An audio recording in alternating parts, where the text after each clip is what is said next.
Hi everyone.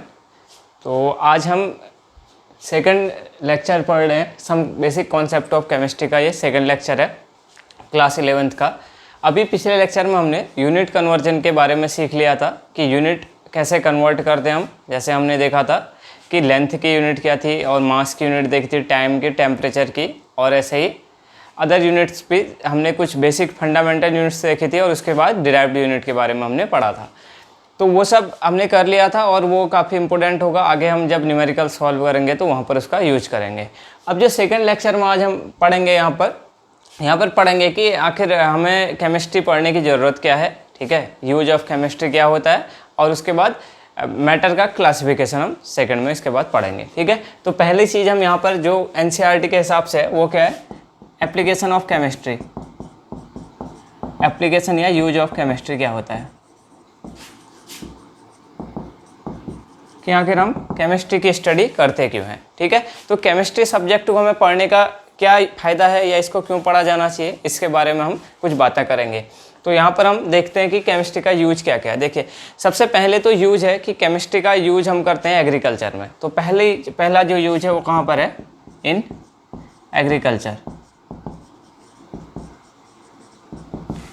तो agriculture में हम कहाँ पर यूज करते हैं, जैसे हमें फर्टिलाइज़र वगैरह यूज करते हैं, जैसे यूरिया है, ठीक है। तो यूरिया क्या करता है, यूरिया हमारी जो भी क्रॉप है उसका प्रोडक्शन वगैरह बढ़ा देता है, यानी कि फर्टिलिटी ऑफ द सॉइल क्या कर देता है, इंक्रीज कर देता है। तो यूरिया का फॉर्मूला है NH2CONH2। तो क्या है, ये क्या करता है, ये हमें जो भी प्लांट्स को नाइट्रोजन चाहिए होती है उसको अवेलेबल करवाने का काम कौन करता है, यूरिया करता है, ठीक है। ऐसे ही कुछ अदर केमिकल्स भी यूज किए जाते हैं, जैसे क्या है हमारे पास अमोनियम नाइट्रेट, ये भी क्या है, एज ए फर्टिलाइजर हम क्या करते हैं, इसको भी यूज करते हैं, ठीक है। अब है क्या कि और इसके अलावा हम कहाँ पर, ये तो कौन सा है, फर्टिलाइजर्स हैं। इसके अलावा कुछ क्या होते हैं, कुछ इंसेक्टिसाइड्स यूज करते हैं हम, या फिर क्या पेस्टिसाइड्स यूज करते हैं, और उसके अलावा फंजीसाइड्स यूज किए जाते हैं जो फफूंद वगैरह को ख़त्म करने के लिए यूज किए जाते हैं, और अदर केमिकल्स भी क्या किए जाते हैं, ऐसे ही यूज किए जाते हैं। तो ये सारे के सारे केमिकल्स हैं जिनका यूज करके हम क्या करते हैं, एग्रीकल्चर फील्ड में क्रॉप वगैरह का प्रोडक्शन बढ़ा रहे हैं। अब ये प्रोडक्शन बढ़ाने की ज़रूरत क्यों है, क्योंकि क्या है, हमारे पास जो अवेलेबल हमारे पास जो खेत वगैरह ज़मीन वगैरह है वो क्या है, एक फिक्स है, ठीक है। लेकिन पॉपुलेशन क्या हो रही है, day by day regularly increase कर रही है। तो उतनी ज़्यादा पॉपुलेशन के लिए हमें क्या होगा, उतना ज़्यादा फूड की ज़रूरत पड़ेगी, बहुत ज़्यादा फूड चाहिए होगा।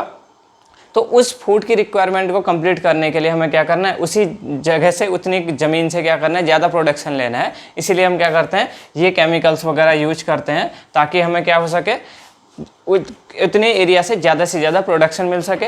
एक तो फर्टिलाइजर के फॉर्म हम यूज करते हैं इनको, ठीक है, और दूसरा क्या करते हैं, कुछ केमिकल्स यूज किए जाते हैं एज ए इंसेक्टिसाइड्स, पेस्टिसाइड्स और फंजीसाइड्स। ऐसे ही मतलब अगर इंसेक्टिसाइड क्या करेगा, इंसेक्ट को किल करने का काम करता है। जैसे हम स्प्रे वगैरह करते हैं केमिकल्स का, तो क्या होता है, उससे जो भी फसल वगैरह होती है उसमें इंसेक्ट वगैरह नहीं लगते हैं। ऐसे पेस्टिसाइड, छोटे छोटे जो पेस्ट होते हैं उनको मारने के लिए यूज किया जाता है। ऐसे फंजीसाइड, फफूंद वगैरह को ख़त्म करने के लिए इसका यूज करते हैं। तो पहला यूज हो गया कहाँ, एग्रीकल्चर में, ठीक है, एग्रीकल्चर में पहला यूज, ठीक है। और दूसरा जो यूज किया जाता है वो कहाँ पर किया जाता है, इन फूड, सॉरी एग्रीकल्चर और फूड तो इसी में हो जाएगा। एग्रीकल्चर बोल रहे हो या क्या बोल रहे हैं, फूड के प्रोडक्शन के लिए, ये दोनों के दोनों क्या होंगे, एक ही हो जाएगा। अब इसके बाद दूसरा हम देखते हैं इन हेल्थ।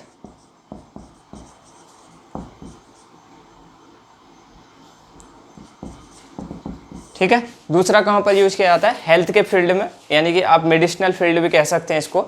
तो यहाँ पर क्या है, हेल्थ के फील्ड में हम देखते हैं कि जो भी हमारे पास दवाइयाँ वगैरह आती हैं, मेडिसिन जो भी आती हैं, सारे के सारे क्या हैं, केमिकल्स हैं। केमिकल्स का ही कंपोजिशन बना करके हमारे पास ड्रग्स या मेडिसिन वगैरह हमारे पास अवेलेबल रहती हैं। तो हेल्थ के फील्ड में तो केमिस्ट्री का बहुत ज़्यादा एप्लीकेशंस हैं। क्यों, क्योंकि जितनी भी दवाइयाँ सारी के सारी बन रही हैं वो क्या बन रही है, केमिकल्स से ही बन रही है, ठीक है। तो इसके अलावा देखिए कुछ इंपॉर्टेंट दवाइयाँ जैसे यूज की जाती है, जैसे हमारे पास होती है सिस्प्लेटिन, ठीक है। सिस्प्लेटिन ऐसा होता है, प्लेटिनम NH3 ClCl, ठीक है। ये क्या होता है, सिस फॉर्म ऑफ प्लेटिन होता है, ठीक है। इसका यूज क्या क्या किया जाता है, इसका यूज किया जाता है ट्रीटमेंट ऑफ कैंसर के, ठीक है, जिसको हम क्या बोलते हैं, ट्रीटमेंट ऑफ कैंसर को क्या बोलते हैं, कीमोथेरेपी, ठीक है। इसको क्या बोला जाता है, कीमोथेरेपी। तो इसका मतलब क्या है कि यहाँ पर से कैंसर के ट्रीटमेंट के लिए भी क्या किया जाता है, इसका यूज किया जाता है, जिसको हम क्या बोलते हैं, कीमोथेरेपी, जो सिस्प्लेटिन का यूज किया जाता है। तो एक यूज कहाँ पर है, हेल्थ में, for the treatment of cancer हम क्या करते हैं, केमिकल कंपाउंड का यूज करते हैं, जिसका नाम है सिस्प्लेटिन। ये क्या है, एक ड्रग है, एज ए ड्रग हम क्या करते हैं, इसको इंजेक्ट करते हैं और यहाँ पर से क्या कैंसर ट्रीटमेंट का हम यहाँ पर कर लेते हैं, ठीक है। एक इसके अलावा एक और दवाई होती है जिसको नाम बोलते हैं AZT, एजिडो थाइमिडिन, ठीक है। इसका यूज कहाँ पर किया जाता है, इसका यूज किया जाता है ट्रीटमेंट ऑफ एड्स, ठीक है। जो क्या है, एड्स एक काफ़ी जानलेवा बीमारी है, ठीक है। इसके ट्रीटमेंट के लिए हम क्या यूज करते हैं, इसके ट्रीटमेंट के लिए यूज किया जाता है AZT, एजिडोथाइमिडिन नामक दवाई यूज की जाती है। इसका यूज है एड्स के ट्रीटमेंट के लिए, ठीक है। इसके अलावा हेल्थ डिपार्टमेंट में बहुत सारी, हम तो रोज़ ही दवाइयाँ जैसे देखते हैं, ठीक है, जो भी हमारे पास बहुत सारी दवाइयाँ हैं जो हम रेगुलर भी यूज करते हैं, वो वाली सारी की सारी क्या है, केमिकल्स के कंपोजिशन से वो सारी की सारी क्या हुई है, बनी हुई है, ठीक है। और जैसे हमारे पास बहुत सारी जैसे वो होते हैं, क्या बोलते हैं, जैसे प्लेग है, कोलेरा है, ये भी क्या है, बहुत बड़ी ड्रास्टिक बीमारियां हैं जिनको क्या कर सकते हैं हम, जिनका बाय वैक्सीन हम क्या करते हैं, उसका जो है ख़त्म करने के लिए उसको यूज़ किया जाता है। जैसे हमें क्या बहुत सारे टीके लगवाए जाते हैं, तो वो भी क्या है, वो वैक्सीन वगैरह भी क्या है, केमिकल्स हैं जो क्या करते हैं, बहुत सारे रोगों से क्या करते हैं, हमारे शरीर में एंटीबॉडी इंक्रीज कर देते हैं, जिससे क्या हो जाता है, जो भी रोग होते हैं वो हम पे अटैक आसानी से नहीं कर पाते हैं। जैसे आजकल हम कोविड-19 है या कोरोना जो वायरस है, उसके लिए भी क्या किया जा रहा है, लोग रिसर्च के थ्रू क्या कर रहे हैं, उसके लिए वैक्सीन का ट्रायल चल रहा है, या वैक्सीन को खोजने की कोशिश कर रहे हैं, ताकि क्या हो सके, वो वैक्सीन लगने के बाद उसका ट्रीटमेंट हो सके, ठीक है, कोविड-19 का। तो इसका मतलब केमिस्ट्री के फील्ड पर क्या है, मेडिसिनल के फील्ड में केमिस्ट्री पर बहुत ज़्यादा लोग डिपेंडेंट हैं, ताकि अभी देखिए, अभी माना वैक्सीन अगर केमिस्ट्री के साइंटिस्ट ढूंढेंगे तभी जाके क्या हो पाएगा, हेल्थ के क्षेत्र में या कोविड-19 को ट्रीटमेंट करने में उसका यूज हो पाएगा, ठीक है। तो दूसरा यूज ये हो गया। अब हम थर्ड यूज देखते हैं इसके बाद।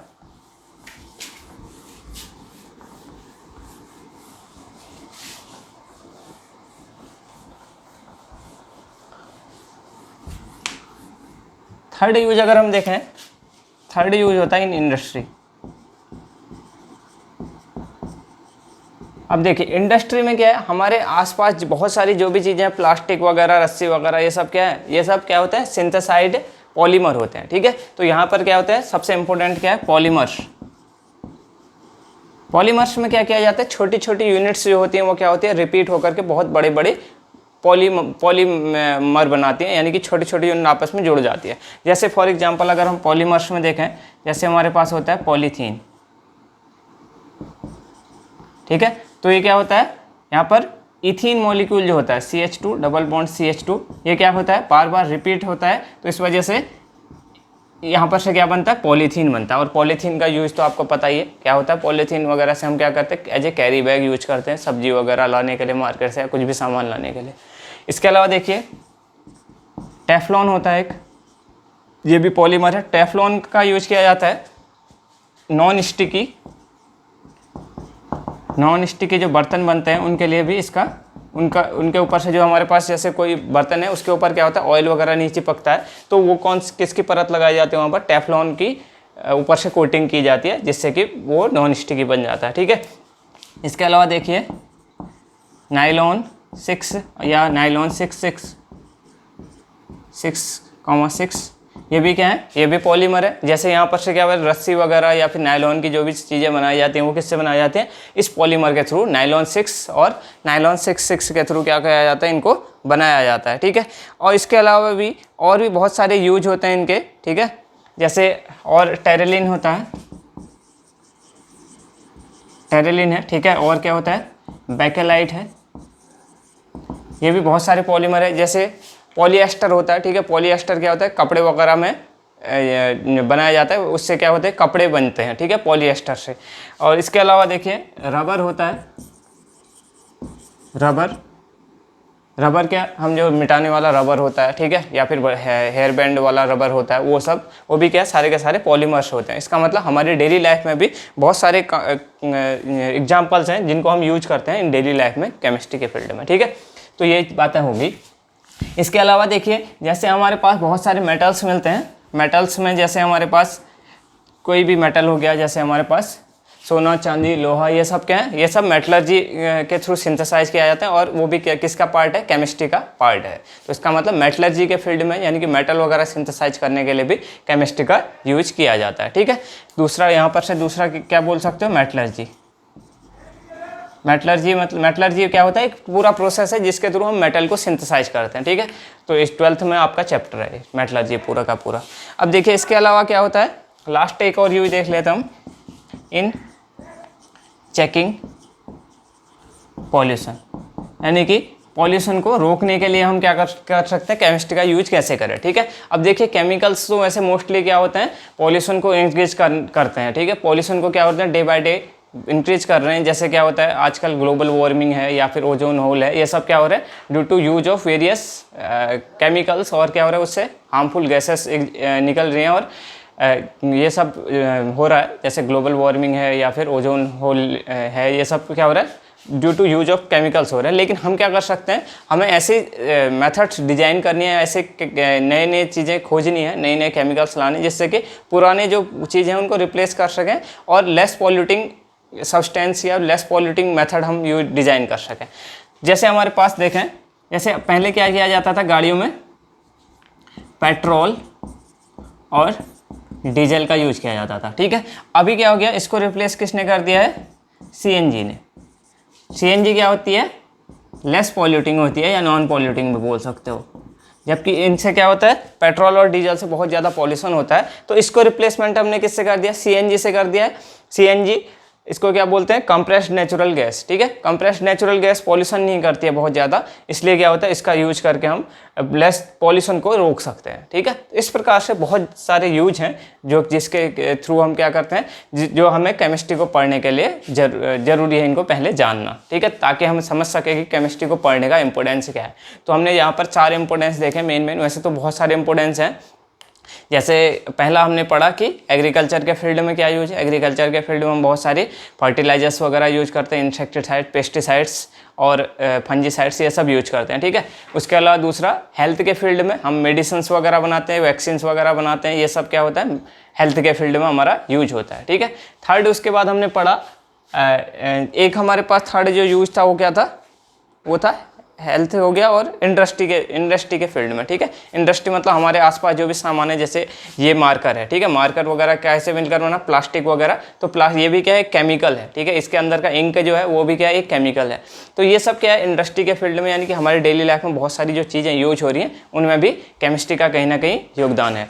उसके बाद आज लास्ट पढ़ा हमने कौन सा, चेकिंग पॉल्यूशन में, ठीक है। हमने कहा कि पॉल्यूशन तो बहुत सारे करते हैं, केमिकल्स की वजह से बहुत सारा पॉल्यूशन हो रहा है, लेकिन इसको हमें ऐसी मेथड्स वगैरह डिजाइन करनी पड़ेंगी जिससे कि पॉल्यूशन कम से कम हो सके। जैसे एक एग्जांपल मैंने बोला कि पेट्रोल और डीजल की जगह अब गाड़ियों में क्या यूज किया जाने लगा है, सीएनजी का यूज किया जाने लगा है, जो कि लेस पॉल्यूटिंग होता है, ठीक है। तो इतनी जनरल बातें होगी कि केमिस्ट्री का यूज क्या है, ठीक है, केमिस्ट्री का यूज क्या है ये हमने देख लिया। तो अब तो इसका मतलब क्या है, केमिस्ट्री को पढ़ना बहुत ज़रूरी है, क्योंकि हमारे आसपास बहुत सारी चीज़ें जो भी हैं वो क्या है केमिस्ट्री से रिलेटेड है कहीं ना कहीं, ठीक है।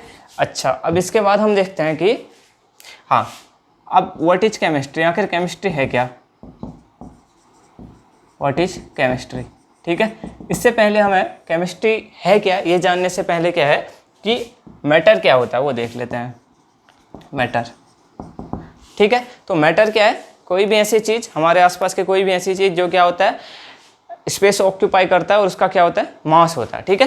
तो anything which occupy space and having mass, ठीक है।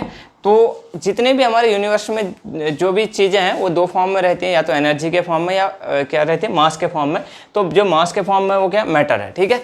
तो हम क्या कह रहे हैं, कुछ भी ऐसी चीज़ जो क्या कर रही है, स्पेस ऑक्यूपाई कर रही है, जैसे मैं ये मार्कर है, ठीक है, मार्कर क्या क्या है, एक स्पेस ऑक्यूपाई कर रही है और इसका कुछ मास है, तो ये भी क्या है, एक मैटर है। इसके अलावा ये डस्टर है, ये भी क्या स्पेस ऑक्यूपाई कर रहा है, इसका कुछ मास है। ऐसे ही बोर्ड है या फिर अगल बगल जितनी भी सारी चीज़ें हैं वो क्या है, स्पेस ऑक्यूपाई कर रही हैं और उनका कुछ ना कुछ क्या है, मास है, तो वो क्या है, सारा का सारा मैटर है, ठीक है। अब केमिस्ट्री के अंदर हम क्या पढ़ते हैं, केमिस्ट्री के अंदर हम इसी मैटर की केमिकल और फिजिकल प्रॉपर्टीज के साथ साथ इसका कंपोजिशन पढ़ते हैं, ठीक है। तो क्या लिख सकते हैं हम, chemistry is a branch of science which deals with the एक तो composition of matter, composition of matter मतलब कि मैटर किस किस से मिलकर बना हुआ है और इसके अंदर क्या क्या चीज़ें प्रेजेंट है, ठीक है।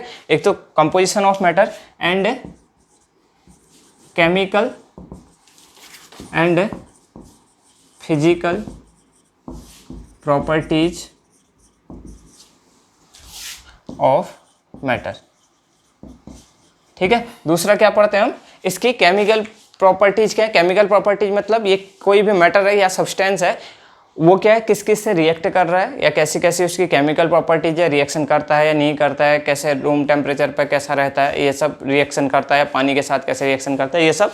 तो ये क्या है, केमिकल प्रॉपर्टीज। फिजिकल प्रॉपर्टीज मतलब उसकी जैसे हम क्या कह सकते हैं, उसका मेल्टिंग पॉइंट कितना है, बॉइलिंग पॉइंट कितना है, उसकी फिजिकल स्टेट कैसी है, गैसियस स्टेट है, सॉलिड स्टेट है या लिक्विड स्टेट है। तो ये सब हम किसके अंदर पढ़ते हैं, केमिस्ट्री के अंदर। एक तो क्या है, ऐसी ब्रांच है साइंस की जो मैटर की कंपोजिशन का डील करता है, मैटर का कंपोजिशन क्या क्या है या फिर उससे जो भी सब्सटेंस बना है उसका कंपोजिशन क्या है, और दूसरा उसकी केमिकल और फिजिकल प्रॉपर्टीज की यहाँ पर हम स्टडी करते हैं, ठीक है। अब चलिए ये हो गया। अब इसके बाद जो आगे का इम्पोर्टेंट टॉपिक है वो है क्लासिफिकेशन ऑफ मैटर।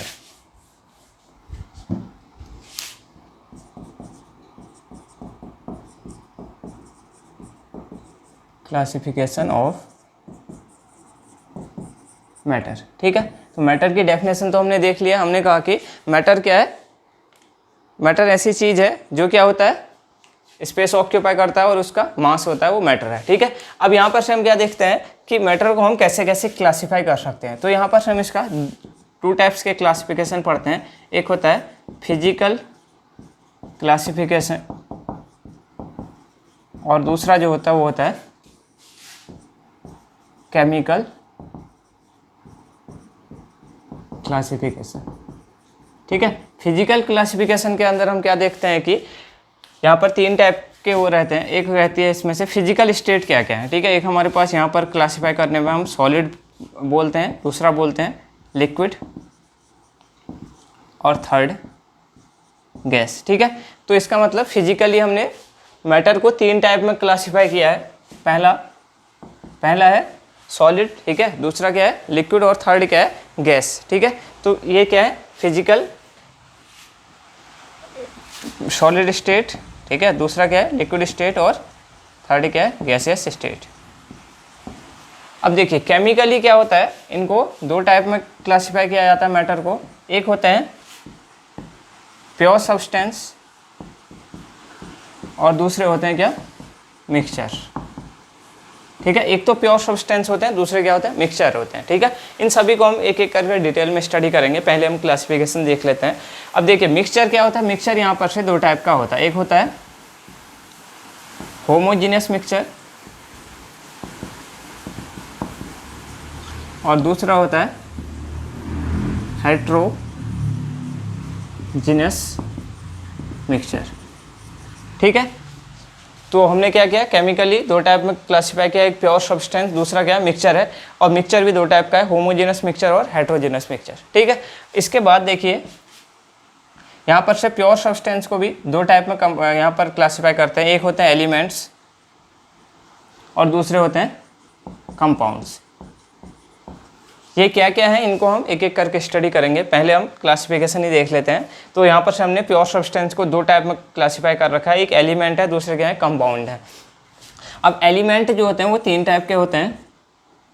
एलिमेंट हम बेसिकली जो पीरियोडिक टेबल में हमको दिखाई देते हैं वो सारे के सारे क्या हैं एलिमेंट्स हैं। तो यहाँ पर तीन टाइप के होते हैं, क्या होता है मेटल्स, दूसरे होते हैं नॉन मेटल्स और तीसरे होते हैं मेटलॉइड्स। ठीक है, तो यहाँ पर से एलिमेंट तीन टाइप के मेटल्स, नॉन मेटल और मेटलॉइड्स। ठीक है, इसके अलावा देखिए कंपाउंड जो होते हैं उनको हम दो टाइप में क्लासीफाई कर लेते हैं। एक होते हैं ऑर्गेनिक कंपाउंड्स और दूसरे होते हैं कौन से, इनऑर्गेनिक कंपाउंड्स। ठीक है, तो हमने क्लासिफिकेशन देखा मैटर का। पहले हमने बोला फिजिकल क्लासिफिकेशन और दूसरा कौन सा, केमिकल क्लासिफिकेशन। तो फिजिकली हमने तीन टाइप्स के स्टेट्स को हम डिफाइन करते हैं यहाँ पर से मैटर की। एक होती है सॉलिड स्टेट, दूसरी होती है लिक्विड स्टेट, थर्ड होती है गैसेस स्टेट। ठीक है, और उसके बाद क्या, दूसरा केमिकल क्लासिफिकेशन में हमने दो टाइप में क्लासीफाई कर रखा है। एक तो प्योर सब्सटेंस, दूसरा क्या होता है मिक्सचर होता है। प्योर सब्सटेंस क्या होंगे, केवल क्या होगा उसमें एक ही टाइप का एलिमेंट या कंपाउंड होंगे। ठीक है, और मिक्सचर में क्या होंगे, मिक्सचर होगा दो या दो से ज़्यादा क्या होंगे वहाँ पर कंपाउंड का मिक्सचर होगा वो। ठीक है, तो यहाँ पर क्या है होमोजेनस मिक्सचर और हेट्रोजेनस मिक्सचर है। उसके बाद हमारे पास प्योर सब्सटेंस को हमने दो टाइप में क्लासीफाई कर रखा है, एक एलिमेंट्स है और कंपाउंड है। एलिमेंट्स के अंदर मेटल्स, नॉन मेटल और मेटलॉइड्स आते हैं, जबकि कंपाउंड्स के अंदर ऑर्गेनिक कंपाउंड और इनऑर्गेनिक कंपाउंड आते हैं। ठीक है, तो पहले हम इसमें फिजिकल क्लासिफिकेशन को डील करेंगे, उसके बाद कौन सा देखेंगे, केमिकल क्लासिफिकेशन। तो आज हम केवल देखेंगे फिजिकल क्लासिफिकेशन और अगले लेक्चर में हम इसके केमिकल क्लासिफिकेशन को पूरा देखेंगे कि एलिमेंट्स क्या है, कंपाउंड क्या है, होमोजेनस हेट्रोजेनस मिक्सचर क्या है और मेटल नॉन मेटल, ये सब हम अगले लेक्चर में देखेंगे। तो आज हम देख लेते हैं कि फिजिकल क्लासिफिकेशन के हिसाब से मैटर को हम कैसे क्लासीफाई करते हैं। तो यहाँ पर से हमने देखा है कि मैटर को हमने तीन स्टेट में डिवाइड किया है। एक कौन सा, पहला है सॉलिड स्टेट, दूसरा है लिक्विड स्टेट और थर्ड क्या है गैसेस स्टेट। ठीक है, तो अब हम यहाँ पर से क्या देखें, तो हमें पता है, देखिए अगर हम इनको डिफाइन करना चाहें तो सबसे पहले हम देखते हैं सॉलिड स्टेट क्या है। सॉलिड स्टेट ऑफ मैटर क्या होती है, दूसरे लिक्विड स्टेट ऑफ मैटर क्या होती है और थर्ड गैसियस स्टेट क्या होती है। ठीक है, तो देखिए अगर हम देखें कि कंस्टिट्यूएंट पार्टिकल्स कैसे अरेंज हो रखे हैं, तो पहले देखें अगर सॉलिड में तो क्या होता है, यहाँ पर कंस्टिट्यूएंट पार्टिकल्स क्या होते हैं, बिल्कुल बहुत ही पास पास यहाँ पर अरेंज रहते हैं। इसके जो पार्टिकल्स होंगे वो क्या होते हैं, बहुत ही पास पास अरेंज रहते हैं। कुछ इस टाइप से यहाँ पर सॉलिड का स्ट्रक्चर यहाँ पर रहता है। ठीक है, अगर इसी को हम लिक्विड स्टेट में देखें तो कंस्टिट्यूएंट पार्टिकल्स क्या होते हैं, थोड़ा सा ऐसे दूर दूर रहते हैं, ऐसे कुछ ऐसे रहते हैं। और गैसियस स्टेट में क्या रहते हैं, बहुत ज़्यादा दूर दूर यहाँ पर कंस्टिट्यूएंट पार्टिकल्स रहते हैं। ठीक है, तो अगर हम यहाँ पर से देखें तो यहाँ पर क्या रहता है, इंटरमोलिकुलर फोर्स की बात करें, इंटर मॉलिक्यूलर फोर्स, यानी कि मॉलिक्यूल के बीच में यहाँ पर फोर्स क्या होगा, काफ़ी हाई होगा, और यहाँ पर क्या होगा, मीडियम होगा, और यहाँ पर क्या होगा, वेरी लेस होगा। ठीक है, तो यहाँ पर क्या है, इंटरमोलिकुलर फोर्स काफ़ी हाई है, तभी तो क्या हो रहा है, जो पार्टिकल्स हैं वो काफ़ी क्या है, बहुत ही कॉम्पैक्ट, बहुत ही क्लोजली अटैच्ड है। यहाँ पर थोड़ा सा कम है तो इसलिए दूर दूर चले गए, और वहाँ पर बहुत कम है तो काफ़ी दूर चले गए। दूसरी अगर हम काइनेटिक एनर्जी की बात करें, काइनेटिक एनर्जी वो एनर्जी है जो क्या करते हैं, पार्टिकल्स को मूव करने के लिए रिस्पॉन्सिबल होती है। तो यहाँ पर क्या होगा, बहुत कम काइनेटिक एनर्जी होगी, क्योंकि पार्टिकल्स मूव नहीं कर रहे हैं तो बहुत अपनी जगह पर रह रहे हैं। तो यहाँ पर क्या होगी, वेरी लेस होगी, और इसमें क्या होगी, थोड़ा सा इससे ज़्यादा होगी, मीडियम होगी, और यहाँ पर क्या होगी, काइनेटिक एनर्जी बहुत ज़्यादा होगी पार्टिकल्स की। इस वजह से तो क्या हो रहा है, पार्टिकल्स बहुत ज़्यादा तेज़ी से मूव कर रहे हैं, तो यहाँ पर क्या होगी, वेरी हाई। ठीक है, ये बात होगी। इसके अलावा देखिए बहुत सारी प्रॉपर्टीज आपने सॉलिड, लिक्विड और गैसियस सब्सटेंस की पढ़ी होंगी, पिछली क्लासों में पढ़ी होंगी। जैसे हमने क्या बोला कि यहाँ पर क्या रहता है, इस शेप एंड वॉल्यूम की अगर हम बात करें, शेप और वॉल्यूम की बात करें, तो यहाँ पर क्या रहता है, इसका शेप भी फिक्स्ड रहता है और वॉल्यूम भी क्या रहता है इसका, सॉलिड स्टेट में सब्सटेंस का फिक्स रहता है। ठीक है, लिक्विड स्टेट में क्या रहता है, शेप तो फिक्स्ड नहीं रहता है, लेकिन वॉल्यूम क्या रहता है, ये फिक्स रहता है। जैसे हम कहें कि 10 लीटर पानी है, ठीक है, तो 10 लीटर का 10 ही लीटर रहेगा, लेकिन क्या है अगर हम उसको अलग अलग बर्तन में डालें तो उसका शेप चेंज हो जाएगा। जैसे बोतल में डालेंगे तो अलग होगा, या फिर किसी अलग बर्तन में डालेंगे तो अलग हो जाएगा। तो ये क्या है, ये इसका शेप तो फिक्स्ड है, सॉरी किसका, सॉलिड का शेप फिक्स है, वॉल्यूम भी फिक्स है। जैसे हमारे पास डस्टर है, इसका शेप भी फिक्स है, ऐसा का ऐसा ही रहना है इसको, और वॉल्यूम भी फिक्स है। लेकिन लिक्विड में क्या है, वॉल्यूम तो क्या है फिक्स नहीं है, जबकि शेप क्या है इसका फिक्स है, सॉरी वॉल्यूम फिक्स्ड है जबकि शेप क्या है नॉट फिक्स्ड। और गैसेस स्टेट में क्या रहता है, ना ही शेप फिक्स भी नहीं रहता और वॉल्यूम भी फिक्स्ड नहीं रहता है। जैसे अगर हम कोई गैस ले लें, अगर हम क्या करें उसको ऐसे जैसे गुब्बारे के अंदर डाल दें जो कि अच्छे से फैल सकता है, तो उसमें क्या हो जाएगा, उसका वॉल्यूम बढ़ जाएगा। वैसे ही अगर हम किसी कॉम्पैक्ट उसमें डाल दें, जैसे किसी टाइट उसमें डाल दें, तो उसमें क्या हो जाएगा, उसका वॉल्यूम जो है कम हो जाएगा। ठीक है, उसका शेप भी फिक्स नहीं है और वॉल्यूम भी फिक्स नहीं है। तो ये कुछ जनरल प्रॉपर्टी थी हमारी किसकी, 3 स्टेट्स ऑफ मैटर की, जिसको हमने फिजिकल क्लासिफिकेशन के अंदर देखा इंटरमोलिकुलर फोर्स के हिसाब से। ठीक है, ये क्या थे, इस साइड इसकी प्रॉपर्टीज हैं, और काइनेटिक एनर्जी के हिसाब से तीसरा क्या हमने देखा, शेप एंड वॉल्यूम के हिसाब से। ठीक है, इसके अलावा और भी बहुत सारी प्रॉपर्टीज होती है सॉलिड, लिक्विड और गैसियस स्टेट की, मेन ये है। ठीक है, अब देखिए एक और पॉइंट यहाँ पर हम देख लेते हैं,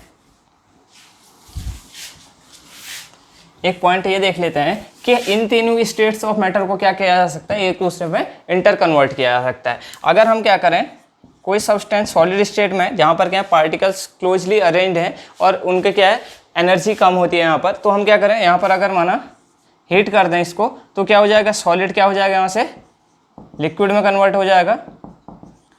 और लिक्विड अगर फिर से यहाँ पर हम हीटिंग करें तो क्या हो जाएगा, ये किस में कन्वर्ट हो जाएगा, गैस में। ठीक है, गैसियस स्टेट में, गैस में कन्वर्ट हो जाएगा। ठीक है, अगर जस्ट इसका रिवर्स कर दें, अगर कूलिंग करेंगे तो क्या होगा, गैस क्या हो जाएगी, लिक्विड में कन्वर्ट हो जाएगी, और लिक्विड क्या हो जाएगा, सॉलिड में कन्वर्ट हो जाएगा।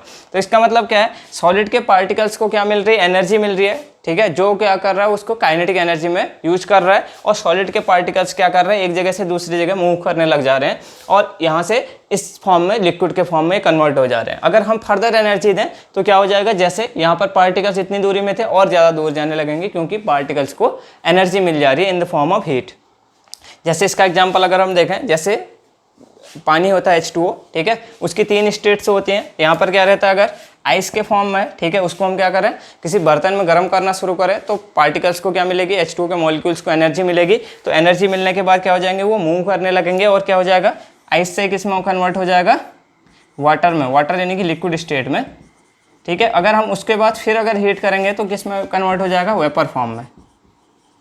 ठीक है, तो इस प्रकार से हम क्या कर सकते हैं, तीनों स्टेट्स ऑफ मैटर को अगर हम एनर्जी के फॉर्म में या हीट के फॉर्म में देखें तो एक दूसरे में इंटर कन्वर्ट कर सकें। अगर सॉलिड में एनर्जी देंगे तो लिक्विड में, लिक्विड को एनर्जी देंगे तो गैस में कन्वर्ट हो जाएगा, और यहाँ से एनर्जी कम करेंगे तो गैसियस स्टेट की एनर्जी कम करेंगे तो गैसें क्या हो जाती है, आसानी से लिक्विफाई हो जाती हैं। ठीक है, तो इस प्रकार से हमने आज पहला क्लासिफिकेशन पढ़ लिया है, किसका, मैटर का, जो कि हमने फिजिकल क्लासिफिकेशन के अंदर देखा था, जहाँ पर हमने सॉलिड, लिक्विड और गैस में कन्वर्ट कर लिया।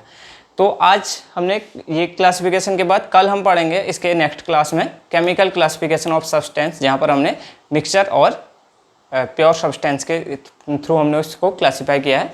तो आज की क्लास में हम इतना ही करेंगे। So thanks for watching, thank you.